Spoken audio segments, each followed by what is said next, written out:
യാമാരംഭത്തിൽ എഴുന്നേറ്റു നിലവിളിക്കാം. പകർത്തിടുക മനമുരുകി വെള്ളം പോലെ കത്തൻ സന്നിധി. പകർത്തിടുക മനമുരുകി വെള്ളം പോലെ കത്തൻ സന്നിധി.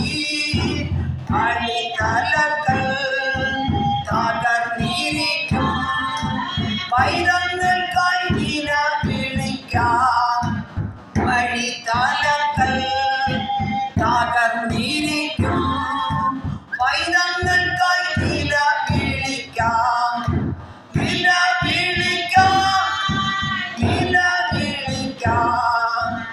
എഴുന്നേറ്റു നിലവിളിക്കാം. നിലവിളിക്കാം എഴുന്നേറ്റു നിലവിളിക്കാം. രാക്കാലങ്ങളിൽ യാമാരംഭത്തിൽ എഴുന്നേറ്റു നിലവിളിക്കാം. രാക്കാലങ്ങളിൽ യാമാരംഭത്തിൽ എഴുന്നേറ്റു നിലവിളിക്കാം. യാമാരംഭത്തിൽ എഴുന്നേറ്റു നിലവിളിക്കാം. ഉണർന്നിടുക സോദരരേ കണ്ണുനീരിൻ മറുപടിക്കായി. ഉണർന്നിടുക സോദരരേ കണ്ണുനീരിൻ മറുപടിക്കായി. കന്നായിൻ ദൈവം ആധാരിൻ ദൈവം കണ്ണുനീരിൽ വെളിപ്പെടുമേ. കന്നായിൻ ദൈവം ആധാരിൻ ദൈവം കണ്ണുനീരിൽ വെളിപ്പെടുമേ. നിലവിളിക്കാം എഴുന്നേറ്റു നിലവിളിക്കാം.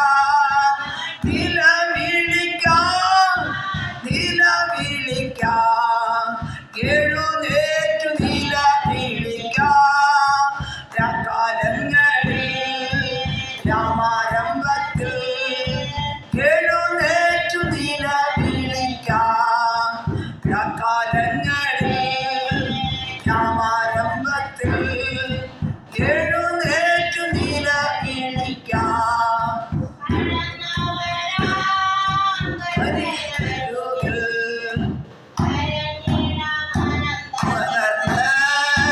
കടന്നു വരാം കർത്തനരുകിൽ കരഞ്ഞിടാം മനം തകർന്ന്.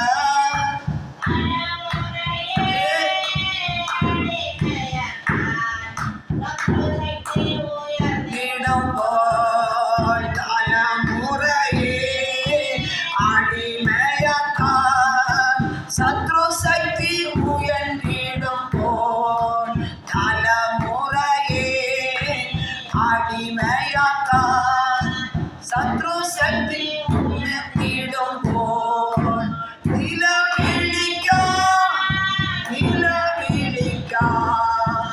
എഴുന്നേറ്റു നിലവിളിക്കാം.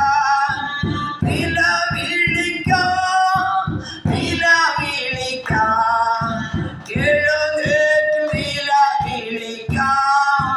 രാക്കാലങ്ങളിൽ യാമാരംഭത്തിൽ എഴുന്നേറ്റു നിലവിളിക്കാം.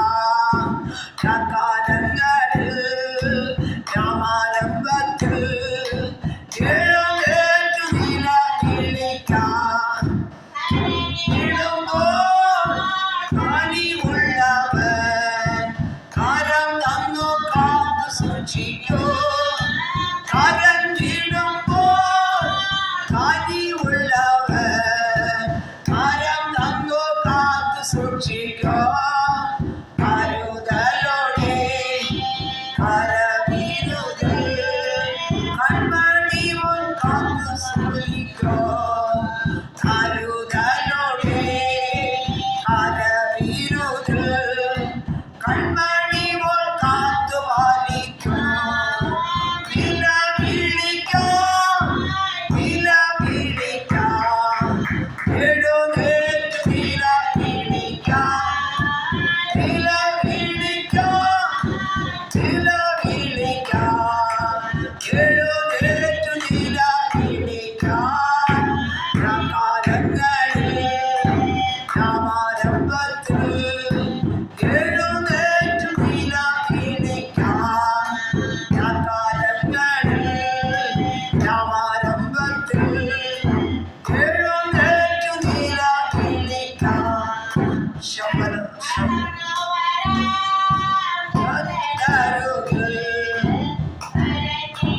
கனம் தகர்க்க கர்த்தனருகில் கரஞ்சிடம் மனம் தகர்ந்த முறையே அடிமையாக்கான் சத்ரு சக்தி உயர்த்திடும் போல் தலைமுறையே அடிமையாக்கான் சத்ரு சக்தி உயர்த்திடும் போல் விழிக்கான் நில விழிக்கான் எழுந்தேற்று நில விழிக்கான் நில விழிக்கான் நில விழிக்கான் எழுந்தேற்று நில விழிக்கான் காலங்களில் யாமாரம்பத்தில் எழுந்தேற்று நில விழிக்கான் காலங்களில் யாமாரம்பத்தில் எழுந்தேற்று நில விழிக்கான் உள்ளவன் காலம் தங்கும் காத்து சூழ்ச்சிக்கும் கரஞ்சிடும் போல் தாங்கி உள்ளவன் காலம் தங்கும் காத்து சூழ்ச்சிக்கும் கருதலோடே கரவிருது கண்மணி போல் காத்து பாலிக்கும் கருதலோடே கரவிருது கண்மணி போல் காத்து பாலிக்கும் தில விழிக்கான் எழுநேற்று தில விழிக்கான் காலங்களில் யாமாரம்பத்தில் எழுநேற்று தில விழிக்கான் தில விழிக்கான் எழுநேற்று தில விழிக்கான் காலங்களில் யாமாரம்பத்தில் எழுநேற்று தில விழிக்கான் മുഖം നോക്കുവാൻ ദൈവം നൽകിയ അവസരത്തെ ഓർത്ത് ദൈവം സ്തുതിയും വന്നിരിക്കുന്ന എല്ലാവരെയും ദൈവം ആശീർവദിക്കട്ടെ. പകൽക്കാലം അല്പനേര ചിന്തയ്ക്കായി മത്തായി സുവിശേഷം 2-ാം അധ്യായം 7-ഉം 8-ഉം വാക്യം ഒരാൾക്ക് വായിക്കാം. அப்பொழுது ஏரோது சாஸ்திரிகளை ரகசியமாய் அழைத்து நட்சத்திரம் காணப்பட்ட காலத்தை குறித்து அவர்களிடத்தில் திட்டமாய் விசாரித்து, நீங்கள் போய் பிள்ளையை குறித்து திட்டமாய் விசாரியுங்கள், நீங்கள் அதை கண்ட பின்பு நானும் வந்து அதை பணிந்து கொள்ளும்படி எனக்கு அறிவியுங்கள் என்று சொல்லி அவர்களை பெத்லகேமுக்கு அனுப்பினான்.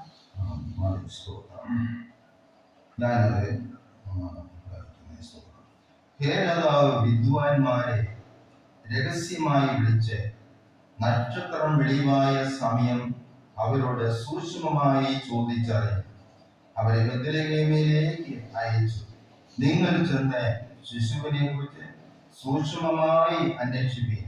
കണ്ടെത്തിയാൽ ഞാനും ചെന്ന് അവനെ നമസ്കരിക്കേണ്ടതിന് വന്ന് എന്നെ അറിയിപ്പീൻ എന്ന് പറഞ്ഞു. ഒരു നിമിഷം നമ്മുടെ കണ്ണുകളാണ്. ഹല്ലേലൂയ, സ്തോത്രം സ്തോത്രം സ്തോത്രം. പരിശുദ്ധ ദൈവമേ, തിരുവചനത്തിന്റെ മുന്നിൽ വരുന്ന വചനങ്ങൾ ആശീർവദിച്ച് തരണമേ. എന്റെ ജീവിതത്തിൽ അനുഗ്രഹവും ആശീർവാദം ഉണ്ടാകണമേ. ഹല്ലേലൂയ. വിവേചിപ്പാൻ കൃപ തരണം. യേശു ക്രിസ്തുവിന്റെ നാമത്തിൽ പിതാവേ, ആമേൻ. ഹല്ലേലൂയ.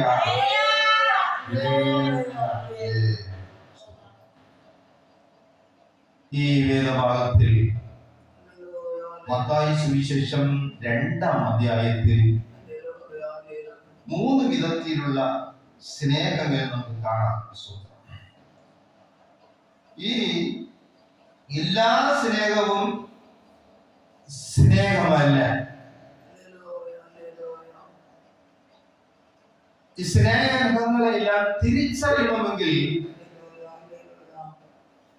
അതിന് വളരെ ബുദ്ധിമുട്ടുണ്ട്. ഏദൻ തോട്ടത്തിൽ സാത്താൻ പാമ്പിന്റെ വേഷമെടുത്ത് കടന്നു ചെന്നു. അവർക്ക് ആരംഭത്തിൽ വന്നതിന്റെ ഉദ്ദേശം മനസ്സിലായില്ല.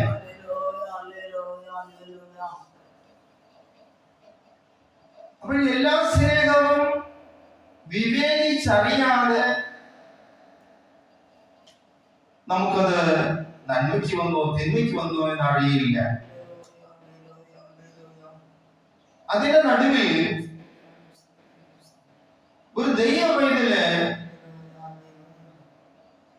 മറ്റൊരു നല്ലവണ്ണം അറിയാത്തൊരു വ്യക്തിയോട് ഇടപെടുമ്പോൾ, സംസാരിക്കുമ്പോൾ സ്വയപരിശോധന ഏറ്റവും ആവശ്യമാണ്. ഈ പാമ്പിനോടും ചെന്നായോടും സിംഹത്തോടും സംസാരിച്ചാൽ നിശ്ചയമായി അതൊരു ആട്ടിൻകുട്ടിക്ക് മരണത്തിന് ഹേതുവായി തീരും. അപ്പോൾ അങ്ങനെയുള്ള ഒരു സ്നേഹത്തിന്റെ മുമ്പിൽ എത്തിച്ചേരേണ്ട രംഗം വരുമ്പോൾ അതിന്റെ ഇടയിൽ പാലിക്കേണ്ട അകലമുണ്ട്. ഒരു ദൈവവേദിയിൽ ലോകത്ത് ജീവിക്കുമ്പോൾ വിവിധമായ സ്വഭാവങ്ങളുള്ള മനുഷ്യനോട് ഇടപെടുമ്പോൾ പാലിക്കേണ്ട അകലം പാലിച്ചില്ലെങ്കിൽ അകത്ത മനുഷ്യന്, ആത്മീക മനുഷ്യന് കേട് സംഭവിക്കാം.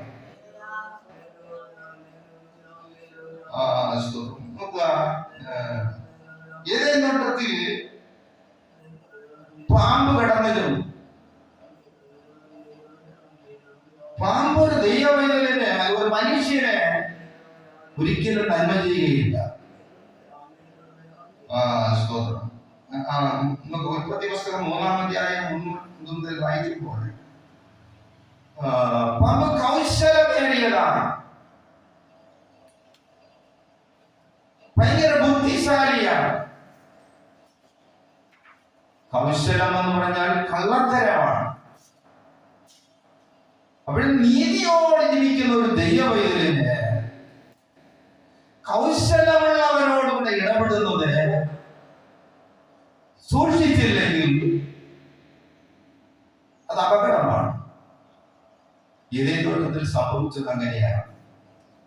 ദൈവം നിഷ്കളങ്കരായി, ദൈവമക്കളായി, തേജസ്സുള്ളവരായി, അഴകുള്ളവരായി സൃഷ്ടിച്ച മനുഷ്യൻ കൗശലമുള്ള ഒന്നിനോടുകൂടെ സംസാരിക്കാൻ പോയപ്പോൾ സകല കാട്ടുജീവൻകളെ പാർക്കിലും സർപ്പമാനത് തന്ത്രമുള്ളതായി ഇരുന്നത്. കൗശലമേറിയെന്നാണ് മലയാളം പറയുന്നത്. കൗശലമേറിയത് എന്ന് പറഞ്ഞാൽ കള്ളതന്ത്രം.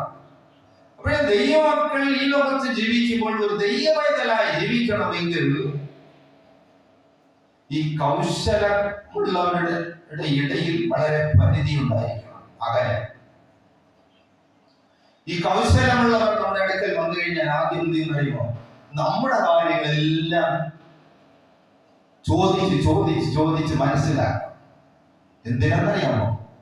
നമ്മെ നശിപ്പിക്കാനാണ്. അപ്പോൾ ഒരു ദൈവവേദൻ അതിനോട് ഇടപെടേണ്ടത് വളരെ ബുദ്ധിയോടുള്ളവരാണ്. നമ്മുടെ രഹസ്യങ്ങൾ, നമ്മുടെ ഭവനത്തിന്റെ അവസ്ഥ, നമ്മുടെ വ്യക്തിപരമായ കാര്യങ്ങൾ ഈ കൗശലമുള്ളവർ അറിയരുത്. അവിടെ മൗനം പാലിക്കേണ്ട സ്ഥലമുണ്ട്, അകലം വിട്ട് മാറേണ്ട സ്ഥലമുണ്ട്. അവിടെയെല്ലാം അതുപോലെ ഒരു ദൈവവേദൻ തന്നെ സൂക്ഷിക്കുമെങ്കിൽ ഈ കൗശലമുള്ള പാമ്പുകളുടെ കയ്യിൽ നിന്നും രക്ഷപ്പെടാം.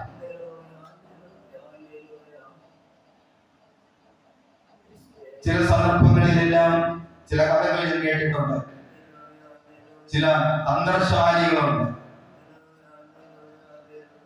എല്ലാം കേട്ട് മനസ്സിലാക്കിയിട്ട് ആ വീട്ടിൽ മോഷണത്തിന് ചെയ്യും. കാരണം എപ്പോഴും അവര് വീട്ടിലെല്ലാവരും വരും, എപ്പോഴും വരികയില്ല, എപ്പോഴും ഉറങ്ങാം, എപ്പോഴും എന്ത്, ഇതെല്ലാം രഹസ്യമായി ചോദിച്ച് മനസ്സിലാക്കുക. അവിടെ ഒരു ദൈവവൈതൽ ജ്ഞാനമായി ഇരിച്ചാലേ ഇവിടെ നിന്ന് രക്ഷപ്പെടാൻ കഴിയുള്ളൂ. കൗശലക്കാരനോടുകൂടെ നമ്മുടെ വീട്ടിലെ കാര്യവും നമ്മുടേതായ ഭവനത്തിലെ അംഗങ്ങളുടെ കാര്യവും പറയേണ്ട ആവശ്യം. ഒരു ദൈവത്തിൽ ബുദ്ധിപരമായി ഇവിടെ നിന്ന് മാറിക്കൊള്ളണം. എങ്കിൽ ദൈവം നിലനിൽക്കാം. അല്ലെങ്കിൽ പാമ്പിന്റെ സർപ്പവിഷം ഏതേ തോട്ടത്തിൽ ആ ഹൗവയെയും ആദാമിനെയും ആത്മീക മനുഷ്യനെ കൊന്നതുപോലെയുള്ള അനുഭവങ്ങൾ നമ്മുടെ ഭവനത്തിൽ കൗശലമുള്ളവർ കടത്തിവിടാം. ഇനി നോക്കുക, ലൂക്കോസിന്റെ സുവിശേഷം 10-ാം അധ്യായം 3-ാം വാക്യം. ലൂക്കോസിന്റെ സുവിശേഷം 10-ാം അധ്യായം 3-ാം വാക്യം. ചെന്നായ്ക്കളുടെ ഇടയിൽ ആടുകളെ പോലെ ഞാൻ നിങ്ങളെ അയക്കുമോ? പുറപ്പെട്ടു പോങ്ങൾ, ആട്ടുകുട്ടികളെ കോനായ്ക്കളുക്കുള്ളെ അനുப்புகிறது போல இதோ நான் உங்களை அனுப்புகிறேன். അതുകൊണ്ട് പാമ്പിനെ പോലെ ബുദ്ധിയുള്ളവരായിരിക്കും, പ്രാവിനെ പോലെ കളങ്കമില്ലാത്തവരായിരിക്കും എന്നാണ് യേശു ശിഷ്യന്മാരെ പറഞ്ഞിരിക്കുന്നത്. ഇപ്പോഴും നേരെ യേശുമായുള്ള ഒരു ജീവിതം ചെയ്യുവാൻ ആഗ്രഹിക്കുന്നു എങ്കിൽ ഒരു ദൈവവൈതൽ തന്റെ ജീവിതത്തിൽ ക്രമീകരിക്കേണ്ട കാര്യമാണ് ഇവയെല്ലാം. ഒരു ഭക്തനായി, ഒരു ദൈവവൈതനായി, ഒരു സമാധാനമുള്ള, ഒരു സന്തോഷമുള്ള, ഒരു അനുഗ്രഹിക്കപ്പെട്ട ജീവിതം ചെയ്യണമെങ്കിൽ മനസ്സിലാക്കണം, ചെന്നായെ കണ്ടാൽ മനസ്സിലാക്കണം. ദൈവമക്കളെ കണ്ടാൽ മനസ്സിലാക്കണം, ചെന്നായെ കണ്ടാൽ മനസ്സിലാക്കണം. ചെന്നായിക്ക് നമ്മുടെ ഇടയിലും ചെന്നായിയുടെ ഇടയിലും പാലിക്കേണ്ട അകലം പാലിക്കണം. അല്ലാത്ത പക്ഷം ചെന്നായി ആടിനെ വിടുകയില്ല.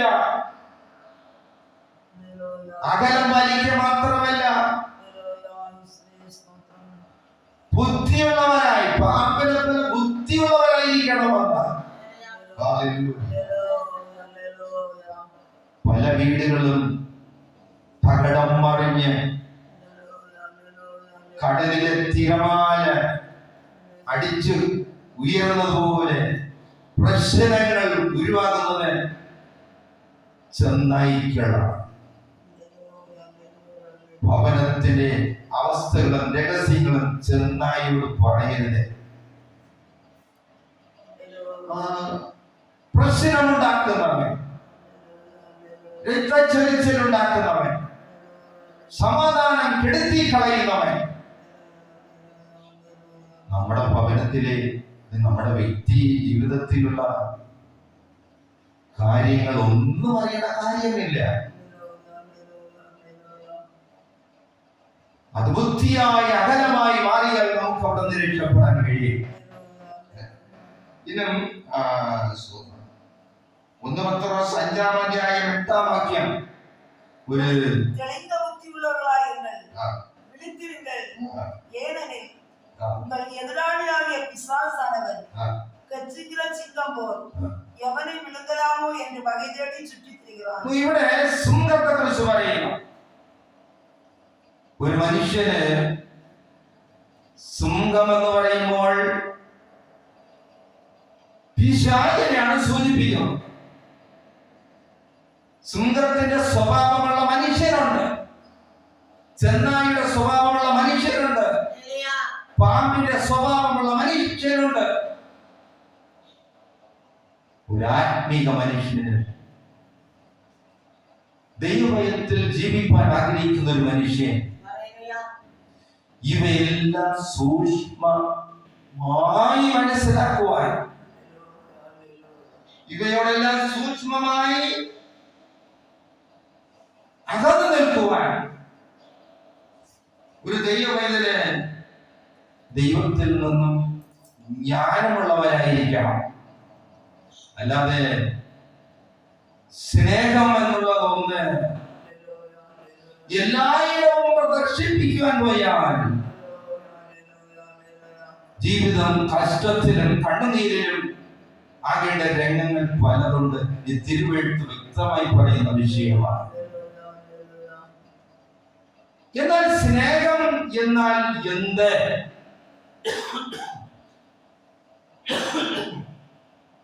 എന്താണ് ഈ സ്നേഹം എന്ന് പറഞ്ഞാൽ? എന്താ അതിനെക്കുറിച്ച് റോമാലേഖനം 12-ാം അധ്യായം 9-ാം ഇത് പറയുന്നു. സ്നേഹം എന്നാൽ എന്താണ്? சகோதரரே, நீங்கள் உங்கள் சரீரங்களை பரிசுத்தமும் 9-ാം വാക്യം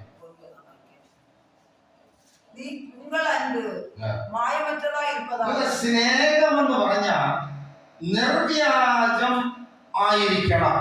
தீமையை வெறுத்து நன்மையை பற்றிக் கொண்டிருங்கள். നിർവ്യാജം എന്ന് പറഞ്ഞാൽ ആരെന്തു പറഞ്ഞാലും എതിർക്കരുത്. സ്നേഹം നിർവ്യാജമായിരിക്കണം. ആരെന്ത് തന്നെ അഭിപ്രായം പറഞ്ഞാലും അതിനോട് എതിർക്കരുത്. അങ്ങനെയാണ്. ശരി, വിട്ട് മാറിക്കൊള്ളണം. മാറിയിട്ട് നല്ലത് തിരഞ്ഞെടുക്കണം. സ്നേഹം നിർവ്യാജമായിരിക്കട്ടെ. തീയതിനെ വെറുത്ത് നല്ലതിനോട് പറ്റിക്കൊള്ളുകയും. അതാണ് സ്നേഹം. സ്നേഹം നിർവ്യാജമായിരിക്കണം. എതിർത്ത് നിന്നാൽ ശത്രുവാകും. സ്നേഹിച്ചു പോയി കഴിഞ്ഞാൽ അപകടത്തിലാവും. അതുകൊണ്ട് സ്നേഹം അതിന് കൂടുതൽ പ്രദർശിപ്പിക്കാൻ പോകരുത്, അതിനെ ഇല്ലാതാക്കാൻ പോകരുത്. യെസ്, ആ പറയുന്നില്ല, ശരി, സമ്മതിച്ചിട്ട് നല്ലതിനെ നമ്മൾ എടുക്കണം, തീയതിനെ വിടണം. അതാണ് സ്നേഹം.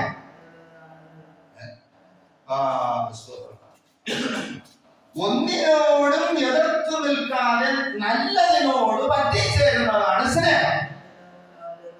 ഇത്രയും നമ്മൾ മനസ്സിലിരുന്നാൽ, ഒന്നിനോടും എതിർക്കാതെ നല്ലതിനോട് പറ്റിച്ചേരുന്നതാണ് സ്നേഹം.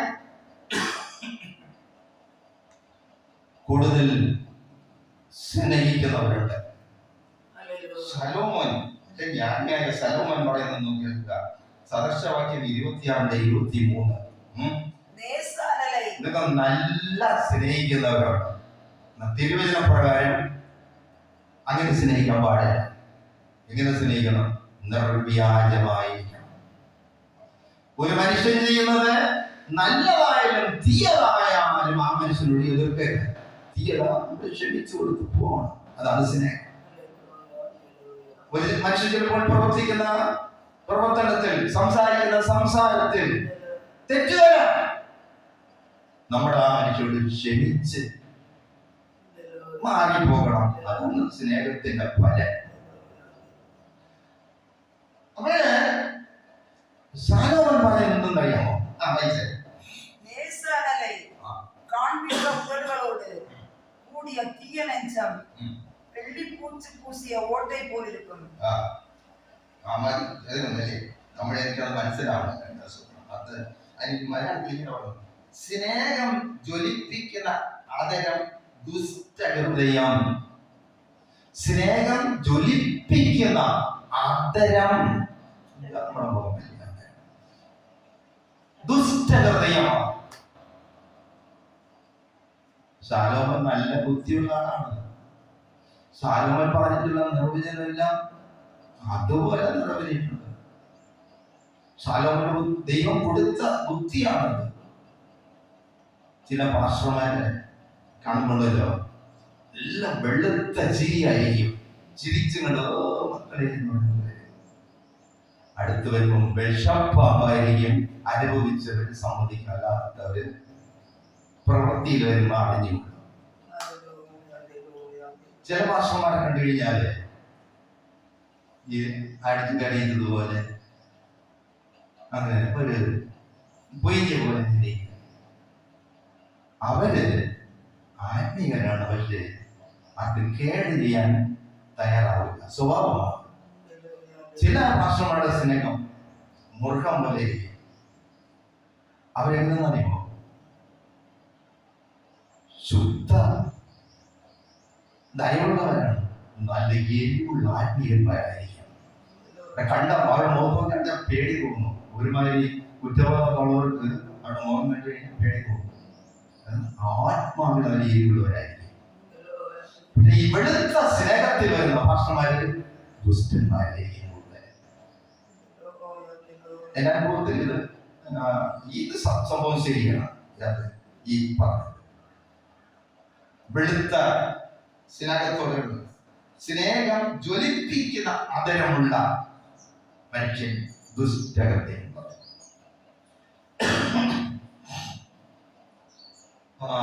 സ്നേഹം 1:13 ദീർഘമായി ക്ഷമിക്കുകയും ദയ കാണിക്കുകയും ചെയ്തതാണ് സ്നേഹം. ദീർഘമായി മനുഷ്യനോട് ക്ഷമിക്കുക സ്നേഹം. ദയ കാണിക്കുക, അവിടെ കഷ്ടത കാണുമ്പോൾ ദയ തോന്നും, അതാണ് സ്നേഹം. ദൈവം മനുഷ്യനെ നിത്യ സ്നേഹം കൊണ്ട് സ്നേഹിച്ചു. യിരെമ്യാ പ്രവചനം 31-3 നിത്യ സ്നേഹം കൊണ്ട് ദൈവം സ്നേഹിച്ചു. നമ്മുടെ എല്ലാം പാപങ്ങളും കുറവുകളും കുറ്റങ്ങളും ദൈവം കണക്കിലെടുത്തെങ്കിൽ നമ്മുടെ ഈ ഭൂമിയിൽ കാണുകയില്ല. ദൈവം നിത്യ സ്നേഹം കൊണ്ട് സ്നേഹിച്ചതുകൊണ്ടാണ് നമ്മുടെ ഭൂമിയിലായിരിക്കുന്നത്. സ്നേഹം എന്ന് പറഞ്ഞു കഴിഞ്ഞാൽ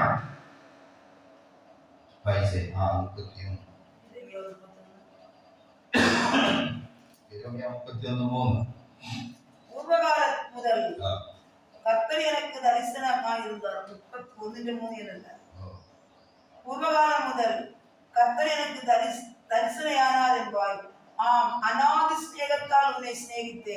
നിത്യ സ്നേഹത്താൽ ഞാൻ നിന്നെ സ്നേഹിച്ചു. അനുസരിച്ച് വരുന്ന പദമുണ്ട്, അവിടെ നിന്ന് വായിക്കണം. നിത്യ സ്നേഹം കൊണ്ട് ഞാൻ നിന്നെ സ്നേഹിക്കുന്നു, അതുകൊണ്ട് ഞാൻ നിനക്ക് ദയ ദീർഘമാക്കിയിരിക്കുന്നു. ദൈവം പറയുന്ന നിത്യ സ്നേഹത്താൽ നിന്നെ സ്നേഹിച്ചത് കൊണ്ട് എന്റെ ദയ, എന്റെ കരുണ, എന്റെ കൃപ കൊണ്ട് നിന്നെ വച്ചിരിക്കുന്നു. എന്റെ ദയ കൊണ്ട് ഞാൻ നിനക്ക് ദയ ദീർഘമാക്കിയിരിക്കുന്നു, ശിക്ഷിച്ചില്ല. ദയ ദീർഘമാക്കി ദൈവം നമുക്ക് വേണ്ടി കാത്തിരിക്കുകയാണ്. അതാണ് സ്നേഹത്തെ കുറിച്ച് പറയുന്നത്. ദൈവ സ്നേഹത്തെ കുറിച്ച്, ദൈവത്തെ സ്നേഹിക്കുന്ന ഒരുവരെന്ന് നമുക്ക് മനസ്സിലാക്കണമെങ്കിൽ ഒരു ദൈവവിധനാണ്, ഇവൻ ദൈവവിധനാണ്, ഇന്നാൾ ദൈവത്തെ സേവിക്കുന്ന ഈ ഭക്തനാണ് എന്നറിയണമെങ്കിൽ 1 യോഹന്നാൻ 2:5 ആരെങ്കിലും അവന്റെ വചനം പ്രമാണിക്കുന്നു എങ്കിൽ വചനത്തെ കൈക്കൊള്ളുന്നതിൽ ദേവൻ മെയ്യാകെ പൂർണ്ണപ്പെട്ടിരിക്കുന്നു. ദൈവ കൽപ്പന ആരെങ്കിലും വചനം പ്രമാണിക്കുന്നു എങ്കിൽ അവന് ഉള്ള സ്നേഹം ദൈവസ്നേഹമാണ്. ദൈവകൽപ്പന പ്രമാണിക്കുന്നത്, ദൈവകൽപ്പന പ്രമാണിക്കുന്നത് എന്ന് കഴിഞ്ഞാൽ ദീർഘ ക്ഷമയുള്ളവനായിരിക്കാം, മത്സരമൊന്നും കാണിക്കില്ല. അവിടെ ഇടപെടൽ വൈരാഗ്യ മനോഭാവം ഒന്നും ഉണ്ടാകുകയില്ല. അങ്ങനെ ഒന്നും ഉണ്ടായാലും അവർ ദീർഘമായി ക്ഷമിച്ച് പോകുന്നവരായിരിക്കും.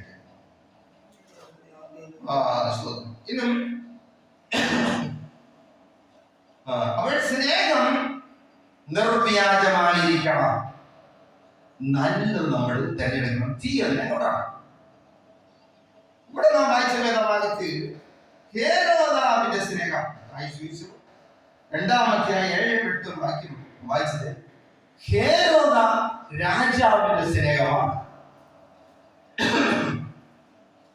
ഹേരോദ വിദ്വാൻമാരെ രഹസ്യമായി വെച്ചു. നക്ഷത്രം കാണപ്പെട്ട കാലത്തെ കുറിച്ച് അവരുടെ திட்டமாய் விசாரித்து നിങ്ങൾ പോയി പിള്ളയെ കുറിച്ച് திட்டமாய் വിസാരിയുங்கள். യേശുവിന്റെ ജനനം നടന്ന സമയം, യേശു രാജാവെന്ന് ദൂതന്മാർ ഇടയന്മാരോട് ഇരുന്നു. യേശു ജനിച്ചത് ഈ ലോകത്തിലെ പബ്ലിഷ് ചെയ്തതെല്ലാം ദൂതന്മാരാണ്. ദൂതന്മാർ പബ്ലിഷ് ചെയ്തില്ലെങ്കിൽ ഇങ്ങനെ ഒരു രാജാവ് ജനിച്ചതായിട്ട് അറിയുകയില്ല. ഇത് രാജാവിന്റെ കൊട്ടാരത്തിൽ വിദ്വാൻമാരെ അറിഞ്ഞപ്പോഴെന്ത് അങ്ങനെ രാജാവ് ജനിച്ചോ? ദൂതനാണോ എന്ന് പറഞ്ഞത് ആരുടെ? ഇടയന്മാരുടെ. നിങ്ങൾക്കായി രക്ഷകനായ രാജാവ് ഇങ്ങനെ ജനിച്ചിരിക്കുന്നു. അപ്പോൾ ഇത് ശരി തന്നെയാണ്. ഇവർ നോക്കി മാനശാസ്ത്രം, ഇത് നിങ്ങൾക്ക് മാനശാസ്ത്രമാണ്. നോക്കിയപ്പോൾ ശരിയാണ്, നക്ഷത്രം, രാജനക്ഷത്രം ഉദിച്ചിരിക്കുക. അപ്പോൾ ഇവർ ഇത് ചെയ്തെന്ന് കേട്ട് കഴിഞ്ഞാൽ നേരെ നക്ഷത്രം നോക്കി യാത്ര ചെയ്തില്ല. രാജാവ് ജനിക്കുമെങ്കിൽ രാജകൊട്ടാരത്തിലല്ലേ. ഇവരിതുകൊണ്ട് രാജകൊട്ടാരത്തിൽ പോയി. രാജകൊട്ടാരത്തിൽ പോയപ്പോൾ അവിടെ ജനിച്ചില്ല, അവിടെ ഇല്ല. അപ്പോഴ് രാജാവ് എന്ത് ചെയ്യുന്നു കേട്ടില്ല, സ്നേഹമായി അവരോട് സംസാരിച്ച് നിങ്ങൾ പോയി സൂക്ഷ്മമായി ചോദിച്ചറിഞ്ഞ് അങ്ങനെ അറിഞ്ഞു വന്ന് എന്നോടും പറഞ്ഞ് ഞാനും വന്ന് അവനെ നമസ്കരിക്കാം എന്ന് പറഞ്ഞ് അവനെ അയക്കുകയാണ്. അപ്പോൾ ആ സ്നേഹം യഥാർത്ഥമായി യേശുവിനെ നമസ്കരിപ്പാനാണോ പറഞ്ഞിട്ടത്? ഇല്ല. ഒരു രാജാവിനിക്ക് വേറൊരു രാജാവ് ജനിച്ചാൽ ഈ രാജാവിനെ കൊല്ലുകയല്ലേ ചെയ്യും. അപ്പോൾ രാജാവിന്റെ സ്നേഹം സ്നേഹമല്ല, അത് വഞ്ചകത്തിന്റെ സ്നേഹമാണ്.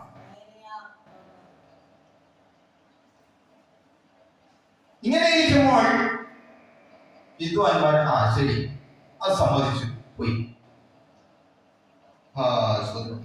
രണ്ടാം അധ്യായം 12 വാക്യം. பின்பு அவர்கள் ஏரோதிடத்திற்கு திரும்பி போக வேண்டாம் என்று சொப்பனத்தில் தேவனால் எச்சரிக்கப்பட்டு வேறு வழியாய் தங்கள் தேசத்திற்கு திரும்பி போனார். അവർ വേറെ വഴിയായി പോയി. അപ്പോൾ മനസ്സിലാക്കണം, സ്നേഹമെന്ന് പറഞ്ഞ എല്ലാത്തിനും മോഹസ്വാമിക്കും ശരി കറക്റ്റ് സമ്മതിച്ചു വീണ്ടും നല്ലത് തിരഞ്ഞെടുക്കണം, തീയതിനെ കൊണ്ടണം. ഈ ഇടയന്മാര് ശരി പറഞ്ഞു പോയി. നല്ലതേത് അത് ഇടയന്മാരെടുത്തു, വേറെ വഴിയായി പോയി. നിക്കട്ടെ സ്തോത്രം. അപ്പോഴേ അവர்கள் போனவிந்து സ്തോത്രം. അപ്പോഴേ പിന്നീട് கர்த்தருடைய தூதன் சொப்பனத்தில் யோசேப்புக்கு காணப்பட்டு ஏழு பிள்ளையை கொலை செய்ய தேடுவான், அதனால் நீ எழுந்து பிள்ளையும் அதன் தாயை கூட்டிக் கொண்டு எகிப்துக்கு ஓடி போய் நான் உனக்கு சொல்லும் வரைக்கும் அங்கே இரு என்றான். ദൂതന്മാരെ ഈ യോസഫിനോട് പറയുന്നു, ഈ കുഞ്ഞിനെ എടുത്തോണ്ട് പോ, ഹേരോദാവ് കുഞ്ഞിനെ കൊല ചെയ്യാൻ നോക്കുകയാണ്, നീ ഞാൻ പറയും വരെ ഇസ്രായേലിൽ താമസിക്കണം. അപ്പോൾ ഒരു ദൈവത്തിനെതിരായി സാത്താൻ ഒരു തന്ത്രം ഒരുക്കിക്കൊണ്ടിരുമ്പോൾ ദൈവം ഒരു ദൈവത്തിന്റെ വിടുതലിനായി 2 വഴി തുറക്കുക. മനസ്സിലാക്കണം, നമ്മൊരു ദൈവവേദനായി ഇരുന്നാൽ നമുക്കെതിരായി ആരെങ്കിലും എന്തെങ്കിലും ചെയ്യുമെങ്കിൽ നമുക്ക് രക്ഷപ്പെടാൻ രണ്ട് വഴി ദൈവം തുറക്കുക.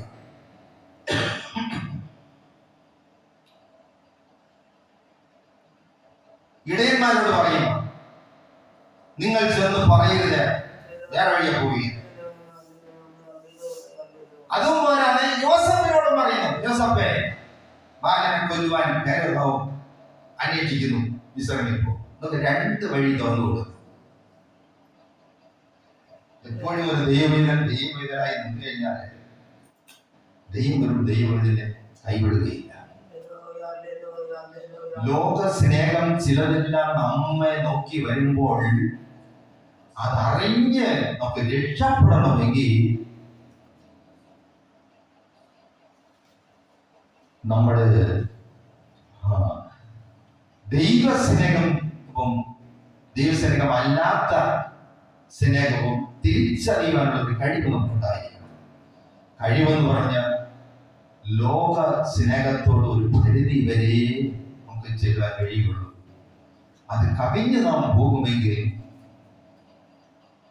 അത് നമുക്ക് അകന്നു പോകാൻ പറ്റാത്തൊരു സാഹചര്യത്തിൽ എത്തിച്ചേ മറ്റുള്ളവരോട് ദൈവസ്നേഹം ഇല്ലാത്തവരോട് നമ്മുടെ ഹൃദയത്തിലെ ഉള്ള അവസ്ഥ എല്ലാം തുറന്നു പറയരുതേ. പറഞ്ഞ നമ്മുടെ അബദ്ധത്തിലാണ്. ഏതീതുണ്ടത്തിൽ ഹൗവ വന്ന പാമ്പിനോട് എന്ത് ചെയ്തു? എല്ലാം തുറന്നു പറഞ്ഞു. ദൈവം നിങ്ങളോട് വല്ലത് കൽപ്പിച്ചിട്ടുണ്ടോ? പാമ്പിനോട് ഇത് പറയേണ്ട കാര്യമില്ല. പാമ്പിന് അറിയുന്നത് നമ്മുടെ ബന്ധത്തിനകത്തുള്ള കാര്യം. ദൈവം നമ്മോട് പറഞ്ഞ കാര്യം അവിശ്വാസി അറിയേണ്ട കാര്യം, ലോകമനുഷ്യൻ അറിയേണ്ട കാര്യം. ഞാനും ദൈവവുമായിട്ടുള്ള ബന്ധം ഒരു ദൈവം ഇതിനോട് പറയാം, എന്റെ കാര്യം ഇങ്ങനെയാണ്, എനിക്ക് വേണ്ടി പ്രാർത്ഥിക്കണം. അല്ലെങ്കിൽ ഞാൻ വല്ലവരോട് എന്ന് പറഞ്ഞു കഴിഞ്ഞാൽ എങ്ങനെയാണ് ഈ ഹൗവായി വീഴ്ചയിൽ അകപ്പെട്ടത്? സ്നേഹം തിരിച്ചറിയണം. തീത്തോസ് 1-ാം അധ്യായം 10-ാം വാക്യം നോക്കുക. അനേകർ വിശേഷമായി വൃദ്ധസേവനമുള്ളവர்கள் അടങ്ങാதவர்களும் വീൺ പേച്ചുകാരരും മനதை മയക്കുന്നവരുമായി இருக்கிறார்கள்.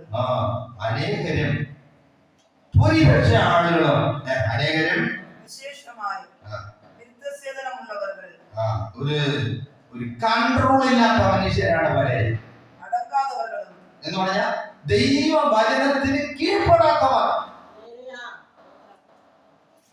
ദൈവത്തിന്റെ വചനത്തിനകത്ത് കൺട്രോൾ ഇല്ലാതെ ജീവിക്കുന്നവരുണ്ട്. വൃദ്ധവാചാലന്മാരുണ്ട്. മലയാളത്തിൽ പറയുന്നത് വാചകം പഠിച്ചു പോകുന്ന ശുശ്രൂഷകന്മാരുണ്ട്. അനുസരിക്കുന്നില്ല. അതാണ് വിരുദ്ധസേവനമില്ലാത്തവരും അടങ്ങില്ല, ദൈവജനത്തിന് കീഴടങ്ങാത്തവർ. കാര്യം ആള് നല്ല ഭക്തനാണ്, വേഷമല്ല കണ്ട ദൈവജനത്തിന് കീഴടങ്ങാത്തവർ. അടുത്ത് വേറെ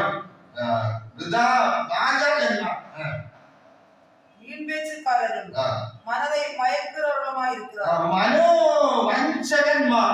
തമിഴിൽ അത് കുറച്ചുകൂടെ നന്നായിരിക്കും. മനസ്സിനെ മയക്കുന്നവർ, ഓപ്പറേഷൻ ചെയ്യാൻ നമ്മുടെ ഓർമ്മയെ നഷ്ടപ്പെടുന്നത്. അപ്പോൾ ദൈവജനം അനുസരിക്കാത്തവരുടെ കയ്യിലും ഈ മരുന്നുണ്ടെന്ന അത് ഭയങ്കര ദൈവജനം അനുസരിക്കാത്ത മനുഷ്യർ, ദൈവജനം പാലിക്കാത്ത ഉപദേഷ്ടാക്കന്മാർ, ദൈവജനം അനുസരിക്കാത്ത വ്യക്തികളിൽ ഈ മനസ്സ് മയക്കുന്ന മരുന്നുണ്ട്. മനോവഞ്ചകന്മാരുമായി അവരുടെ വായെ അടക്ക വേണ്ടും.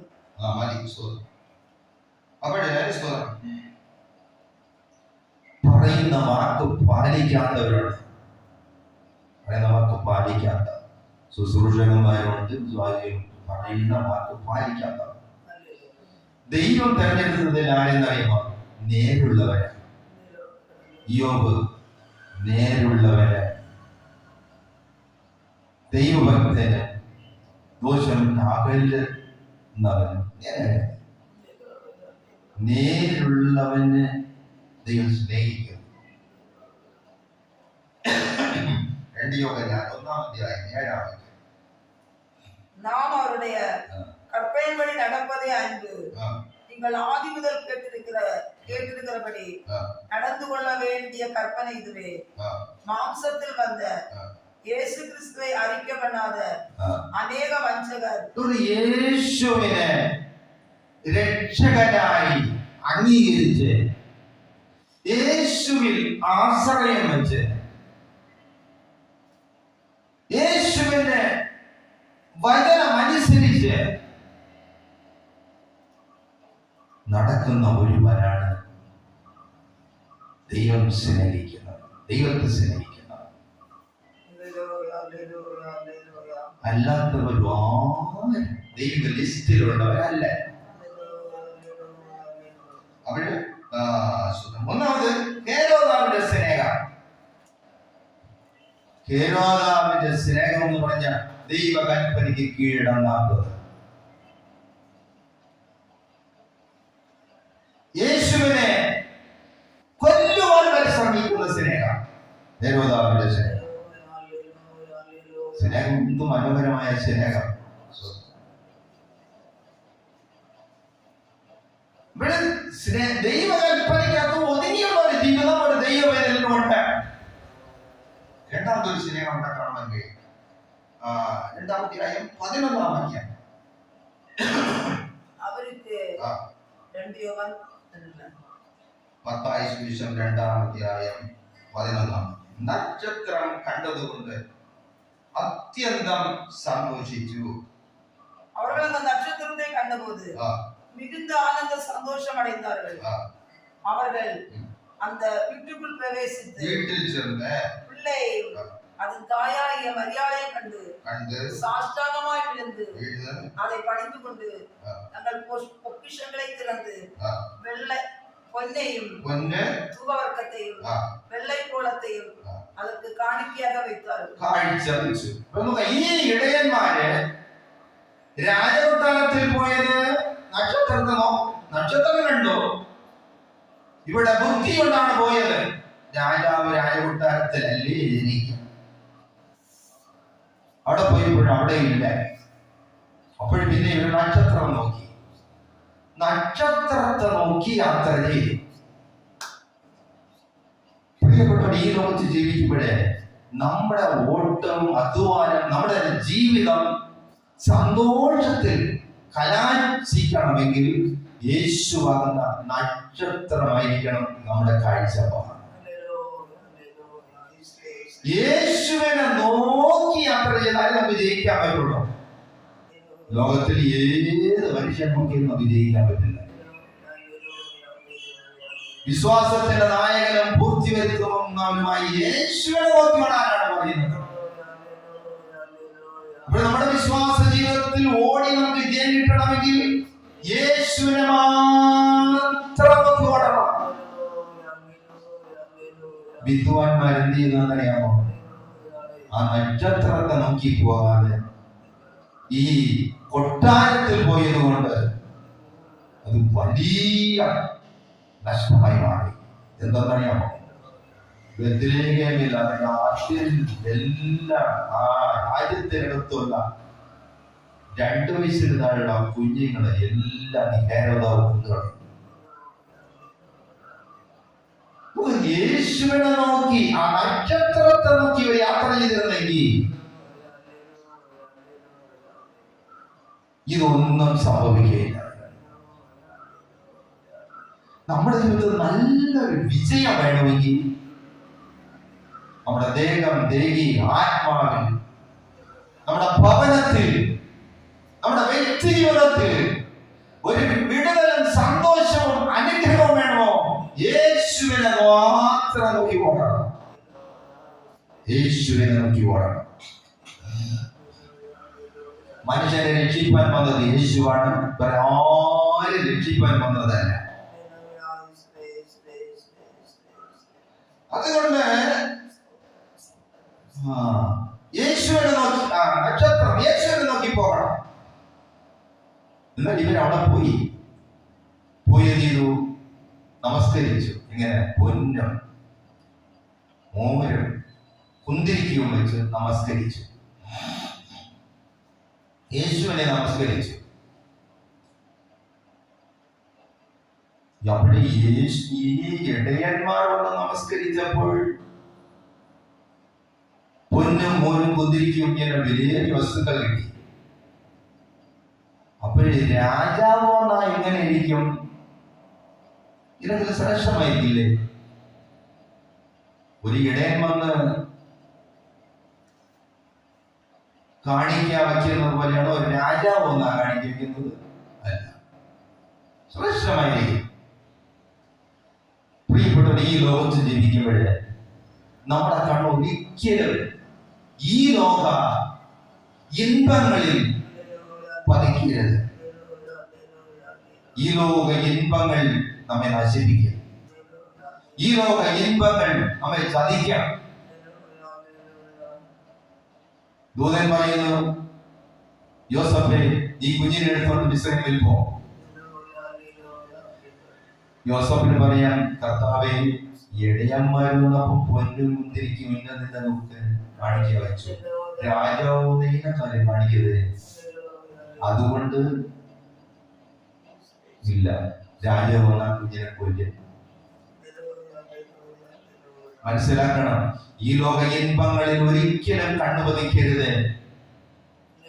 യേശുവിൽ മാത്രം കണ്ണുപതിക്കണം.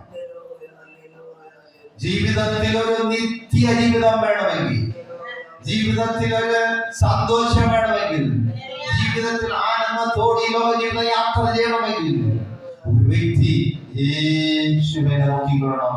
ഇല്ലെങ്കിൽ ജീവിതം കെണിയിലകപ്പെടും. എല്ലാ സ്നേഹവും സ്നേഹമല്ല. വിദ്വാൻമാരുടെ സ്നേഹം നിർവ്യാജമായ സ്നേഹമായിട്ടാണ് കാണുന്നത്. കാരണം എന്തെന്ന് ചോദിച്ചാൽ, രാജാവ് പറഞ്ഞതിനും ഞങ്ങൾ പോയി കണ്ടിട്ട് വന്ന് പറയാം. ദൂതന്മാര് പറഞ്ഞു അതുവഴി പോകരുത്. അത് കേട്ട് അതും സമ്മതിച്ചിട്ട് ഇവര് ചെയ്തെന്താണെന്നറിയാമോ? നല്ലതിനെ തെരഞ്ഞെടുത്തു. രാജാവിന്റെ കവിയ എന്തോ ദൈവം പറഞ്ഞു, ദൂതൻ പറഞ്ഞു അതുവഴി പോകരുത്, അതൊന്നും പോണ്ട. നല്ല അവർ തെരഞ്ഞെടുത്തു. മനുഷ്യന്റെ ആലോചനയല്ല തെരഞ്ഞെടുക്കേണ്ടത്. രാജാവ് സുരക്ഷിത ദൈവത്തിന്റെ അരുളപ്പാടാണ് തെരഞ്ഞെടുക്കേണ്ടത്.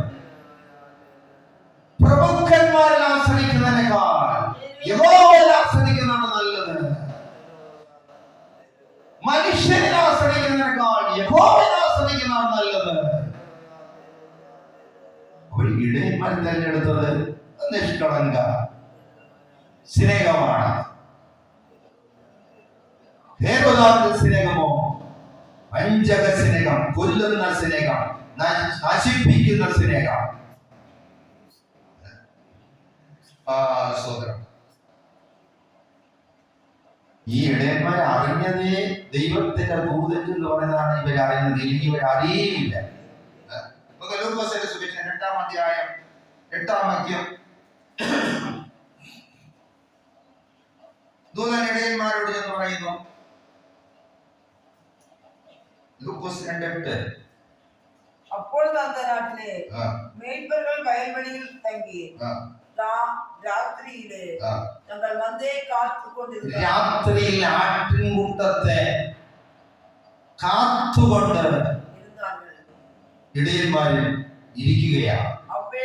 ആ സമയം ഒരു ദൂതൻ അവർക്ക് പ്രത്യക്ഷനാണ്. അവരുടെ അടുക്ക വന്നു നിന്നു. വന്നു നിന്നപ്പോൾ സ്വർഗീയ തേജസ് അവരുടെ മുമ്പിൽ മിന്നി. ഇടയന്മാർ ഭയന്നുപോയി. ഈ പോയ ദൂതന്മാർ പറയുന്നത്, ഭയപ്പെടേണ്ട, സർവജനത്തിനുള്ള മഹാ സന്തോഷം സത്വർത്തമാനം ഞാൻ നിങ്ങളോട് അറിയിക്കുന്നു. കർത്താവായ ക്രിസ്തുവിന്റെ രക്ഷകൻ യേശു ക്രിസ്തുവിന്റെ രക്ഷകൻ ബെത്ലഹേമിൽ ജനിച്ചിരിക്കുന്നു. മതി. ദൂതന്മാർ പറഞ്ഞുകൊണ്ടാണ് ഇവരെ അറിഞ്ഞത്, ഇവരെ അറിയുകയില്ല. അവർ ദൂതന്മാര് പറഞ്ഞത് കൊണ്ട് ഇവർക്ക് തോന്നി അങ്ങനെ ഒരു രാജാവ് ജനിച്ചോ. അവർ രാജാവ് ജനിച്ച രാജനക്ഷത്രം ഉദിക്കുമല്ലോ, അത് നോക്കിയപ്പോ രാജാവ് ജനിച്ചിരുന്നു. അപ്പോഴും ഇനി രാജാവല്ലേ, ഒന്ന് പോയി നോക്കാം, ഹെരോദാവിന്റെ കൊട്ടാരത്തിലല്ലേ ജനിക്കും. അതുകൊണ്ട് പോയി അവര് അവിടെ പോയപ്പോഴും അവിടെ ജനിച്ചില്ല. അപ്പോഴും പിന്നെ എന്ത് ചെയ്യണം, എന്തായാലും കുഞ്ഞിനെ ഒന്ന് കാണണം. ഇവിടെ തീരു നക്ഷത്രത്തിന്റെ പിന്നാലെ അവരങ്ങനെ പോയതുകൊണ്ട് ദൈവ ശബ്ദം സ്വപ്നത്തിൽ അവർക്ക് ദൈവ ശബ്ദം കേൾക്കാൻ കഴിയും. യേശുവിനെ പിന്നാലെ യാത്ര ചെയ്താൽ എന്തെല്ലാം നന്മയുണ്ടെന്ന് അറിയാം. ഈ ലോകത്തിൽ കർത്താവ് സമാധാനത്തോട് സന്തോഷത്തോട് വഴി നടത്തും. അങ്ങനെയാണ് യേശുവിനെ നമസ്കരിച്ചത്. അവിടെ വിദ്വാൻമാരുടെ സ്നേഹം, ഒരു സ്നേഹത്തെ ഞാൻ വേണ്ടി പറഞ്ഞു. 2-ാം അധ്യായം 13-ാം വാക്യം, മത്തായി സുവിശേഷം 2:13. ദൂതന്മാരുടെ സ്നേഹം. ഒന്ന് ഹെരോദാവിന്റെ സ്നേഹം, നശിപ്പിക്കുന്ന സ്നേഹം. രണ്ടാമത് വിദ്വാൻമാരുടെ സ്നേഹം, നിർവ്യാജ സ്നേഹം. മൂന്നാമത് ദൂതന്മാരുടെ സ്നേഹം. ദൂതന്മാരുടെ സ്നേഹം എന്ന് പറഞ്ഞാൽ ദൂതന്മാര് ദൈവത്തെ അനുസരിക്കുക, അതവരുടെ കൽപ്പനയാണ്. നാം ദൂതന്മാരുമായുള്ള ബന്ധം എന്ന് പറയുന്നത് എബ്രായർക്ക് എഴുതിയ ലേഖനം 1-ാം അധ്യായം 14-ാം വാക്യം. രക്ഷപ്പെടുവാൻ ദൈവിക രക്ഷ അംഗീകരിക്കുന്നവർക്ക്, യേശുവിനെ രക്ഷകനായി സ്വീകരിക്കുന്നവർക്ക് അവൻ ഒരു ശുശ്രൂഷക്കാരനായിട്ട് ദൈവം അയക്കുന്നതാണ് ദൂതൻ.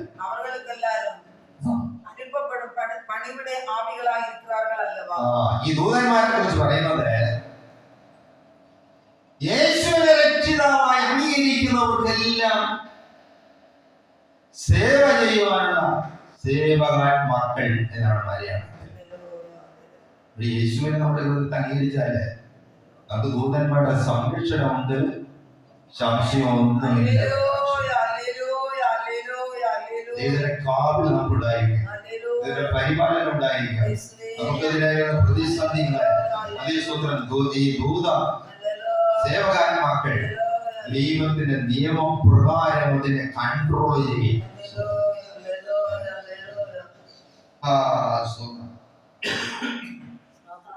ഇടയന്മാർ, ദൂതന്മാർ, നീ എഴുന്നേറ്റ് ശിശുവിനെയും അമ്മയും കൊണ്ടുപോ. അവർ പറഞ്ഞത് അത് എപ്പോഴും പറഞ്ഞതറിയാം. 2-ാം അധ്യായം 13-ാം വാക്യം. അവർ പോയ ശേഷം എന്ന് പറഞ്ഞാൽ ഇടയന്മാരോട് നമസ്കരിക്കണം. ഇവര് പോകുന്നത് വരെ ഈ ദൂതൻ എന്ത് ചെയ്തു? മറഞ്ഞു നിന്നു. മറഞ്ഞു നിന്നു. ഇവർ പൊന്നും കുന്തിരിക്കും എല്ലാം കൊണ്ട് കാഴ്ച വെച്ചിട്ട് പോകുന്നത് വരെ ദൂതൻ നോക്കി നിന്നു. എന്താണെന്നറിയാമോ? നീ എത്ര ഇസ്രായേലിൽ പോകുന്ന പറയുന്നത് വിദ്വാൻമാർ കേൾക്കരുത്, അത് പ്രതീക്ഷയാണ്. ഒരു ദൂതന്റെ ആ സമയം ദൂതൻ കാത്തു നിന്നു. ഇനി വരും കൂടെ യാത്ര വരും 12 அவர்கள் ஏரோதனத்திற்கு திரும்பி போக வேண்டாம் என்று சொப்பனத்தில் தேவனால் எச்சரிக்கப்பட்டு வேறுவழியாய் தங்கள் தேசத்துக்கு திரும்பி போனார்கள். அவர்கள் போன பின்பு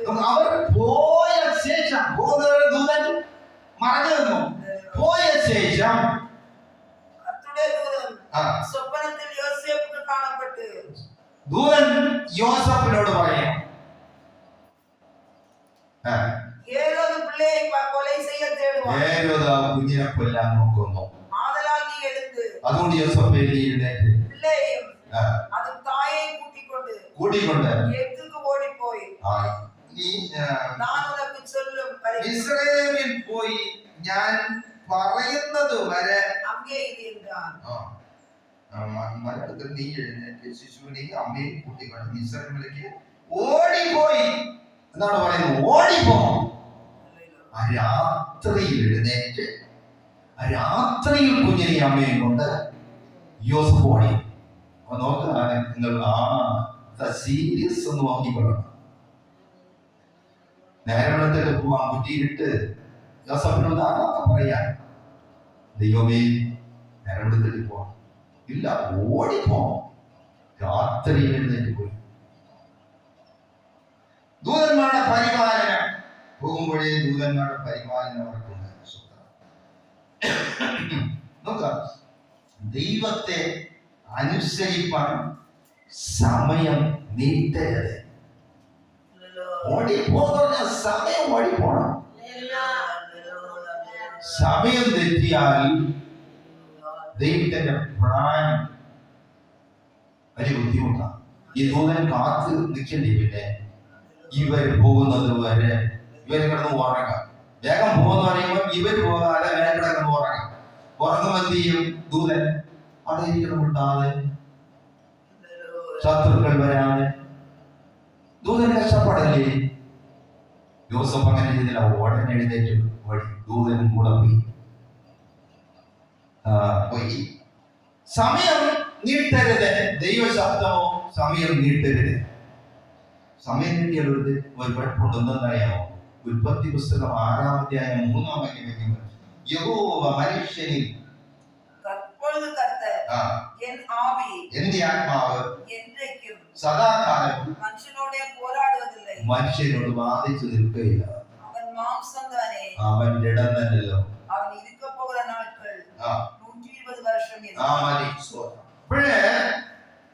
ദൈവശബ്ദമോ കേട്ട ഉടൻ പാലിക്കുക, അതിനാണ് ദൈവശബ്ദം. അതൊരിക്കലും നീട്ടിവെക്കാൻ പാടില്ല. നീട്ടിവെച്ചാൽ പല നഷ്ടവും നാശവും ഉണ്ടാകാൻ സാധ്യതയുണ്ട്. പുറപ്പാട് പുസ്തകം 14-ാം അധ്യായം 19-ഉം 20-ഉം വാക്യം. പുറപ്പാട് പുസ്തകം 14.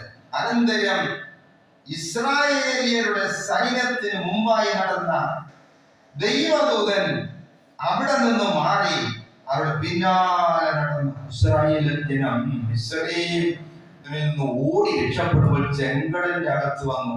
ചെങ്കടലിന്റെ അകത്തുകൂടെയും ഇവർ യാത്ര ചെയ്യുമ്പോൾ ദൈവത്തിന്റെ ദൂതൻ ഇവരോടുകൂടെ ഉണ്ടായിരുന്നു. ഇവർ കുറെ ദൂരം ചെയ്യുമ്പോഴേ പർവ്വത സൈന്യവും പുറകിൽ വന്നു. ദൂതൻ എന്ത് ചെയ്തു?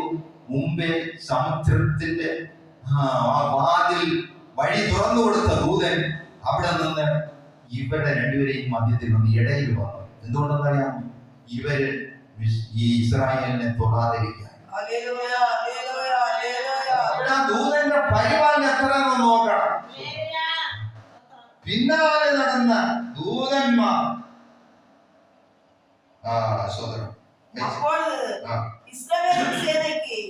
முன்னாக நடந்த தேவதூதனானவர் விலகி அவர்களுக்கு பின்னாக நடந்தார். புறக வந்து കാരണം ഇവരെ ശക്തി ഇവരെ സൂക്ഷിക്കാനാണ്. அவர்களுக்கு முன் இருந்த மேகஸ்தம்பம் விலகி அவர்கள் பின்னே வந்தது. ദൈവത്തിന്റെ വാക്കനുസരിക്കുമ്പോൾ ദൈവത്തിന്റെ ദൂതനം പരിപാലനം നമ്മളവിടെ ഉണ്ടായിരിക്കുക. ഇതൊരു ദൈവത്തിനുള്ള പരിപാലനത്തെ കുറിച്ചാണ് പറയുന്നത്.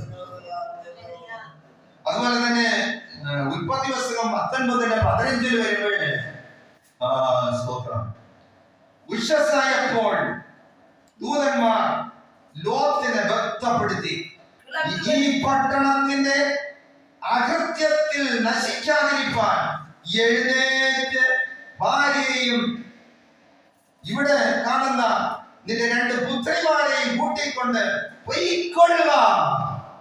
ദൂതന്മാര് സോദേവിൽ വന്നു. സോദമിലെ ഒന്ന് എന്ത് ചെയ്തെന്ന് അറിയാമോ? ലോത്ത് അവിടെ താമസിക്കുക. സോദമിലെ പാപം നിറഞ്ഞ സോദം ദൈവം അഴിക്കാൻ പോവുകയാണ്. ഈ അവസരം ദൂതൻ വന്ന് പറഞ്ഞു, നിങ്ങൾ ഇവിടെ നിന്ന് പോയി ഇതിനെ അഴിക്കാൻ പോവുക. ഇവൻ പോവുകയും സമയം ദീർഘിപ്പിച്ചു. അങ്ങനെ സമയം ദീർഘിപ്പിച്ച് വന്നപ്പോഴേ ദൂതൻ എന്തെന്നറിയാമോ? ഇവരെ കൈക്ക് പിടിച്ച് വലിച്ച് ഇഴച്ചുകൊണ്ട് സോദമിനെ പുറത്തു കൊണ്ടാക്കി. എന്താ എന്ത് ഒത്തപ്പാട്! ഒരു മനുഷ്യന്റെ ജീവനെ രക്ഷിക്കാൻ. ദൈവം പറയുന്നത് കേട്ടില്ലെങ്കിൽ, അനുസരിച്ചില്ലെങ്കിൽ നമ്മുടെ ജീവിതത്തിൽ വളരെ നഷ്ടങ്ങളുണ്ട്. നഷ്ടമുണ്ടോ എന്ന് പറഞ്ഞാൽ നമ്മുടെ അനുഗ്രഹത്തിന് നഷ്ടമാണ്. ലോകത്തിനോട് പറഞ്ഞെടുത്ത് മര്യാദയ്ക്ക് വരുന്നെങ്കിൽ അവിടെ മക്കൾക്ക് നല്ല തലമുറയും ഭാവിയും ഉണ്ടായി ദൈവത്തിന്റെ കരത്തിൽ അനുഗ്രഹിക്കപ്പെട്ടൊരു തലമുറയായി ഇവർ നിലനിൽക്കുമായിരുന്നു. ഇവർ സമയം ദീർഘമാക്കി പോകാത്തതിനാൽ, പറഞ്ഞ സ്ഥലത്ത് പോകാത്തതിനാൽ തലമുറയെ നശിച്ചുപോയി. നോക്കണം, നമ്മുടെ രക്ഷപ്പെട്ട അക്കരെ പോകണം, മക്കളും കൂടെ വരണം. അതിന് ദൈവജനം അനുസരിക്കാനുള്ള ഒറ്റ വഴിയേ ഉള്ളൂ.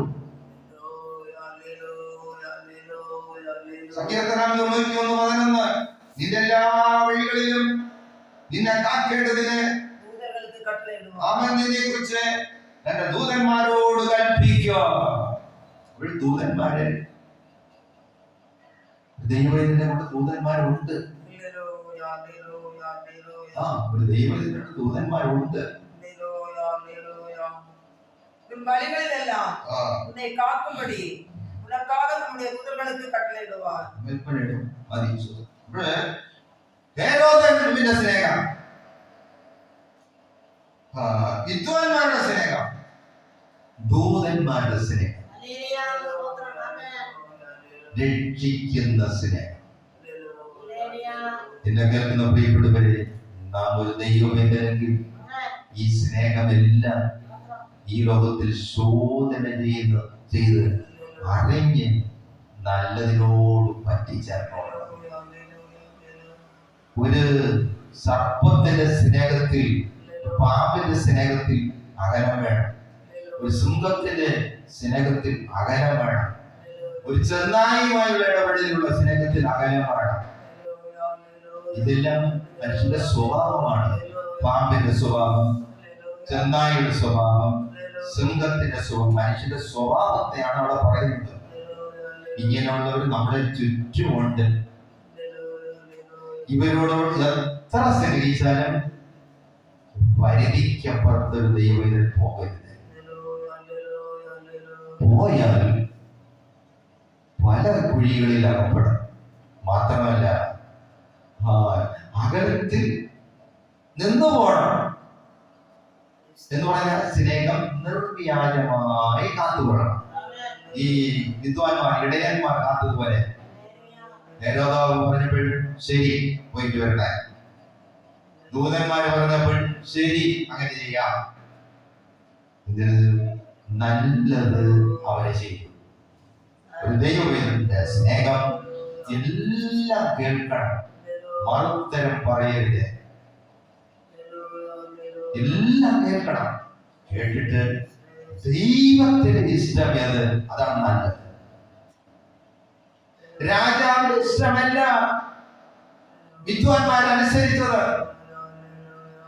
ദൈവത്തിന്റെ ഇഷ്ടമാണ് ഏറ്റവും നല്ല ഇഷ്ടം. ഈ ലോക ജീവിതത്തിൽ ജീവിതത്തെ ഇങ്ങനെ കാത്താൽ ദൈവസന്നിധാനത്തിൽ ആനന്ദത്തോട് നിൽക്കാൻ കഴിയും. എല്ലാവരും കണികളെ അടയ്ക്കുക. നമ്മുടെ ദൈവം രക്ഷകനാണ്. നമ്മുടെ ദൈവം നമ്മെ രക്ഷിപ്പാനാണ് വിളിച്ചത്. നമ്മെ നിത്യതയിൽ കൊണ്ടുപോകാനാണ് വിളിപ്പിച്ചത്. ഹല്ലേലൂയ. ചതിക്കുന്ന ഈ ലോക അതേ മൃഗങ്ങളുടെ കയ്യിൽ അകപ്പെട്ട് ഹല്ലേലൂയ നമ്മുടെ ജീവിതം വലയുവാനുള്ളതല്ല. നമ്മുടെ ജീവിതം നെടുവീർപ്പിടാനുള്ള ജീവിതമല്ല. ദൈവത്തെ അനുസരിച്ചുകൊണ്ട് സന്തോഷത്തോടുകൂടെ ദൈവത്തെ അനുഗമിപ്പാനുള്ളതാണ് നമ്മുടെ ജീവിതം.